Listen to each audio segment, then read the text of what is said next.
மாண்புமிகு எங்களுடைய அமைச்சர் அவர்கள் சிறைவாசம் இருந்தபோது நாங்கள் அவருக்கு சீக்கிரம் வெளியே வரணும்னு சொல்லி அருள்மிகு தண்டுமாரியம்மன் சாமிக்கிட்ட நாங்கள் எங்களுடைய வேண்டுதல் வச்சுருந்தோம். அதே மாதிரி நேற்று அவர் விடுதலை ஆனதுலேருந்து எங்களுக்கெல்லாம் ரொம்ப அட்டட்ட மகிழ்ச்சி அடைகிறோம். அதனால் மீண்டும் அவருடைய உடல்நலம் நல்ல ஆரோக்கியமாக ரெடியாகி மறுபடியும் அமைச்சராக பொறுப்பேற்று பொதுமக்களுக்கு நல்ல சேவை செய்யணும்னு அருள்மிகு தண்டுமாரியம்மன் சார்பாக தலைமையிலும் அறங்காவலர் குழு சார்பாகவும் நாங்கள் இந்த தங்கத்தேர் இன்றைக்கி இழுத்துருக்கிறோம்.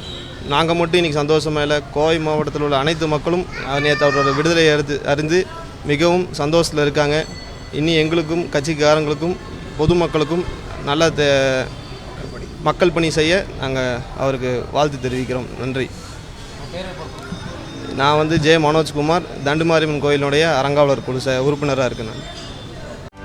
செய்திகளை உடனுக்குடனும் துல்லியமாகவும் தெரிந்து கொள்ள சப்ஸ்கிரைப் பண்ணுங்க.